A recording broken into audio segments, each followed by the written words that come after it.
কনকনে ঠান্ডা, চারিদিকে শুনশান নীরবতা, মধ্যরাত পেরিয়ে ভোর হবার জোগাড়। পুরো সিলেট যখন ঘুমোচ্ছে তখন সিলেট আন্তর্জাতিক ক্রিকেট স্টেডিয়ামে এভাবেই কর্মব্যস্ত সময় পার করছে ব্রডকাস্টাররা। কি আর করবেন, এক রাতের মধ্যেই তো রওনা হতে হবে ঢাকার উদ্দেশ্যে।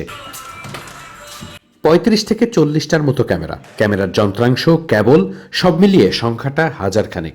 সবকিছুই গোছাতে হচ্ছে কয়েক ঘন্টার মধ্যেই। লিলি বিউটি সোপ, যার অ্যান্টি এজিং গুণ তারুণ্য ধরে রেখে ত্বকে করে উজ্জ্বল। তারুণ্যময় উজ্জ্বল ত্বকের জন্য রিমার্ক।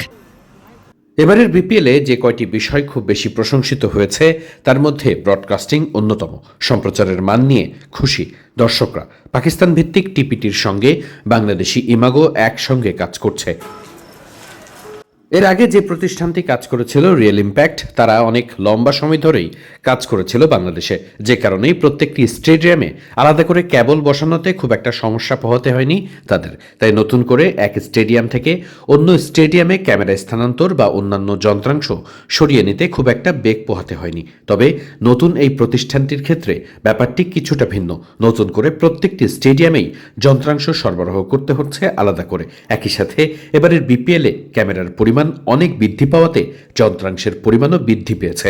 একই সাথে বাড়তি ক্রু মেম্বার, সবাই ব্যস্ত যার যার মতো, যার যার অংশ নিয়ে ঠিকঠাক মতো গুছিয়ে নেবার পালা। তারপরে সবকিছু তোলা হবে গাড়িতে।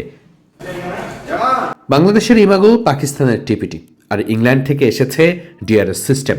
সবকিছু মিলিয়ে এবারের ব্রডকাস্টিংটাকে নিয়ে যাওয়া হয়েছে অন্যরকম মাত্রার। বিপিএল দারুণভাবেই ফুটিয়ে তোলা হচ্ছে দর্শকদের সামনে। সেজন্য পেছনে যে কত কিছুর গল্প থাকে, কত কষ্ট করতে হয় সম্প্রচার অংশ নেওয়া ক্রু মেম্বারদের, সেটাই দেখানোর পালা। সিলেট আন্তর্জাতিক ক্রিকেট স্টেডিয়ামে মধ্যরাত পেরিয়ে প্রায় ভোর হতে চলেছে।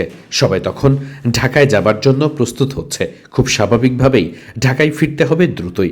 সেখানে মাত্র ৪৮ ঘন্টার মধ্যেই সব প্রস্তুতি নিয়ে ম্যাচের জন্য রেডি করে ফেলতে হবে সবকিছু।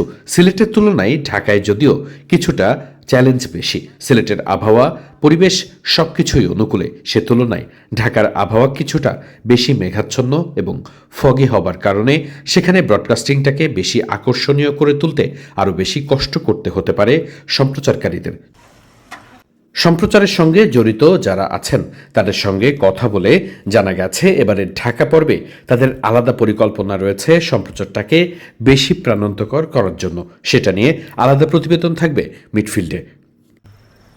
একদিকে যেমন চলছে সবকিছু নিয়ে ঢাকা রওনা হবার প্রস্তুতি, অন্যদিকে সিলেট আন্তর্জাতিক ক্রিকেট স্টেডিয়ামটাকে যেন একটু এবার বিশ্রাম দেবার পালা। লম্বা সময় খেলার ধকল পেরিয়ে এবার হয়তো কিছুদিনের জন্য বিশ্রাম পেয়ে আরও বেশি প্রাণবন্ত হবে সিলেট আন্তর্জাতিক ক্রিকেট স্টেডিয়াম। আপাতত বিপিএল মূর্ছনায় যাবার পালা রাজধানী ঢাকায়।